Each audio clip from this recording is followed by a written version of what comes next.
ഗോകുമാർ sir ഒരുപാട് കാര്യങ്ങളിൽ strong സപ്പോർട്ടുള്ള കാര്യം പറഞ്ഞതുപോലെ ജോ ബൈഡൻ ഭരണകൂടത്തിന്റെ പല ലിബറൽ പോളിസികളിൽ നിന്ന് മാറി സഞ്ചരിച്ചു തുടങ്ങിയിരിക്കുകയാണ്.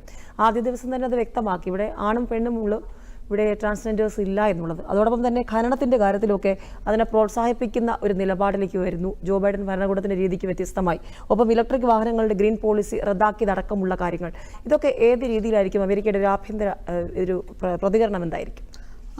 ഇവിടെ വ്യക്തമാണ്, ട്രംപ് വളരെ വളരെ ശക്തനാണ്. പ്രത്യേകിച്ച് ഈ ചൂണ്ടിക്കാണിച്ച പ്രധാനപ്പെട്ട സ്ഥാപനങ്ങളിൽ നിർണായകമായ ശക്തിയായി അദ്ദേഹം മാറി. അതോടൊപ്പം അന്തർദേശീയ തലത്തിൽ തന്നെ ലിബറലിസത്തിന് വലിയ തിരിച്ചടിയും ഉണ്ടായി. അങ്ങനെ തിരിച്ചടി ഉണ്ടായ സാഹചര്യത്തിൽ അമേരിക്കയിലും ലിബറലിസത്തിന് വലിയ കോൺട്രവേഴ്സി ഉണ്ടാവുകയും ബൈഡൻ എടുത്ത പല നിലപാടുകളും വിമർശനത്തിന് വിധേയമാവുകയും ചെയ്തു. പക്ഷേ ഈ കൺസർവേറ്റീവായിട്ടുള്ളൊരു എക്സ്ട്രീമിസത്തിലേക്ക് ട്രംപ് പോയാൽ അതും അപകടം ചെയ്യുമെന്ന് മനസ്സിലാക്കണം. അപ്പോൾ അതുകൊണ്ടായിരിക്കാം അദ്ദേഹത്തിലെ രാഷ്ട്രീയക്കാരൻ ഉണരും എന്നുള്ള പ്രതീക്ഷയിൽ പലരും കാത്തു നിൽക്കുന്നത്.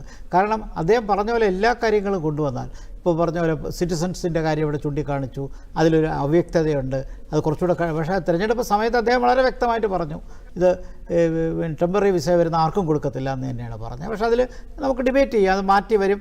ഒരുപക്ഷെ ടെമ്പററി വിസയ്ക്ക് വരുന്നവർക്കും അത് കിട്ടുമെന്നുള്ള പ്രതീക്ഷ ഭാവിയിലും ഉണ്ടായിരിക്കാം. പക്ഷേ ലീഗലായിരിക്കണം എന്നുള്ള ഒരു കാഴ്ചപ്പാടിലെത്തിയാൽ അത് ട്രംപിലുള്ള ഒരു ലിബറൽ കാഴ്ചപ്പാടിനെ ആയിരിക്കും കൊണ്ടുവരുന്നത്. അങ്ങനെ ചെയ്തില്ലെങ്കിൽ അദ്ദേഹം പിന്നെ ഈ ഭരണഘടനാ ഭേദഗതി വേണം.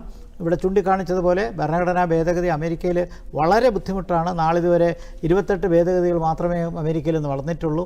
237 വർഷത്തെ ഭരണഘടനാ പ്രവർത്തനത്തിനിടയിൽ വളരെ റിജിഡായിട്ടുള്ളൊരു മെത്തേഡാണ്. പക്ഷേ അദ്ദേഹത്തിന് സാധിക്കാൻ പറ്റും. കാരണം ഇത്രയും പ്രധാനപ്പെട്ട കോൺസ്റ്റിറ്റ്യുവൻസിലും ഇൻസ്റ്റിറ്റ്യൂഷനിലും അദ്ദേഹത്തിന് വലിയ ശക്തിയുള്ള പശ്ചാത്തലത്തിൽ. പക്ഷേ ഇവിടെ ലക്ഷ്മി ചൂണ്ടിക്കാണിച്ച ഈ പ്രശ്നം, രണ്ടുപേരേ ഉള്ളൂ, സ്ത്രീയും പുരുഷനുമേ ഉള്ളൂ എന്ന് പറഞ്ഞത് വാസ്തവത്തിൽ അതിനകത്ത് ഹ്യൂമനിസ്റ്റിക് എലിമെൻസിനെ എല്ലാം തകർത്ത് കളയുന്നൊരു കാഴ്ചപ്പാടാണ്. അത് കോടതി എങ്ങനെ അത് കാണുമെന്ന് നമുക്ക് അറിഞ്ഞുകൂടാ. ചലഞ്ച് ചെയ്യുന്നുള്ളത് മിക്കവാറും ഉറപ്പാണ്. അമേരിക്കയിൽ പരമ്പരാഗതമായി അങ്ങനെ അല്ലായിരുന്നു കണ്ടിരുന്നത്.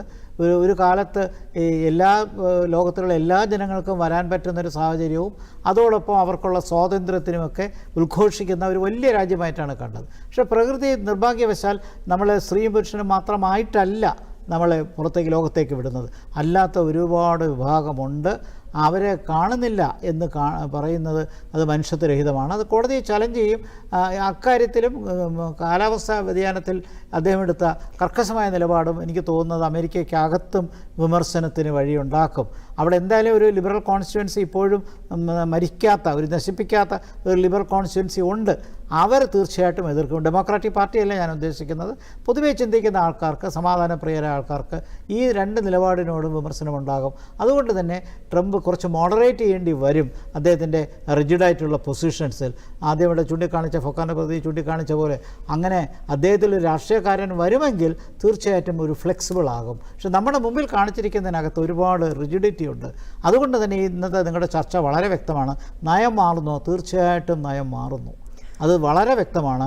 ഡെമോക്രാറ്റിക് പാർട്ടിയുടെ നയത്തിൽ നിന്ന് വളരെ എക്സ്ട്രീം ഡിഫറൻസാണ് റിപ്പബ്ലിക്കൻ പാർട്ടിയുടെ ഈ പറഞ്ഞ എല്ലാ ആശയങ്ങളും നമ്മൾ ചർച്ച ചെയ്ത കാര്യങ്ങൾ ഉൾപ്പെടെ കാണുന്നത്. അതുകൊണ്ട് ഇവിടെ ചൂണ്ടിക്കാണിച്ച ജെൻഡർ ഇഷ്യൂ അവിടെയുണ്ട്, ക്ലൈമറ്റ് ഇഷ്യൂ അവിടെയുണ്ട്. സിറ്റിസൺഷിപ്പിനകത്ത് ഈ ലീഗൽ മൈഗ്രൻസിനുണ്ടാകുന്ന കുട്ടികൾക്ക് പ്രിഫറൻസ് കൊടുത്തില്ലെങ്കിൽ അവരെ ഫാമിലി ഫ്രാക്ചറായി പോകും എന്നുള്ളൊരു വസ്തുതയില്ല. അവരെങ്ങോട്ട് പോകും? കുട്ടികളെ തിരിച്ച് ഇന്ത്യയെ കൊണ്ടാക്കാൻ പറ്റുമോ? അപ്പോൾ പേരൻസ് ഇവിടെ നിൽക്കുകയും കുട്ടികൾ ഇന്ത്യയിൽ പോകണമെന്ന് പറയാൻ പറ്റുമോ? അപ്പോൾ അങ്ങനെയല്ലല്ലോ കണ്ടത്. പിന്നെ മാത്രമല്ല, ഇതിന് ഭേദഗതി വരുമ്പോൾ അതിനെ കോടതി ചലഞ്ച് ചെയ്യാനും ഇല്ലെങ്കിൽ റിക്വയർഡ് മെജോറിറ്റി കിട്ടുമോ? അമേരിക്കയിലെ ഒരു പ്രത്യേകത പറയുന്നത്, ഈ നമ്മുടെ രാജ്യത്തെ പോലെ പാർട്ടി ഡിസിപ്ലിൻ അത്ര ശക്തമല്ല. പോളിസിയിൽ വ്യക്തതയുണ്ട്, പോളിസി ശക്തമാണ്. അതുകൊണ്ട് തന്നെ 4 വർഷത്തിനിടയ്ക്ക് റിപ്പബ്ലിക്കൻസിനകത്ത് തന്നെ കുറച്ചൊരു ട്രംപ് വിരുദ്ധ ആശയങ്ങൾ വന്നുകൂടാതെ ഇല്ല. കാരണം അവിടുത്തെ അമേരിക്കയിലെ പാർട്ടി സിസ്റ്റം അത്ര സ്ട്രോങ് അല്ല. പ്രസിഡൻഷ്യൽ സിസ്റ്റം നയങ്ങൾക്കനുസരിച്ച് എംപിമാർക്ക് നിലപാടുകൾ മാറ്റാവുന്നതേ ഉള്ളൂ. അവർ ഇലക്ട് ചെയ്ത മാൻഡേറ്റ് അതാണെങ്കിൽ പോലും ചില വ്യത്യാസങ്ങൾ അവർ മുമ്പുള്ള ചരിത്രത്തിലും അത് കണ്ടിട്ടുണ്ട്. ഇനിയും റിപ്പബ്ലിക്കൻസിനകത്തൊരു ലിബറൽ ആറ്റിറ്റ്യൂഡുള്ള കുറച്ച് ആൾക്കാർ ഇതിനെ ചോദ്യം ചെയ്യാനുള്ള സാധ്യതയുണ്ട്.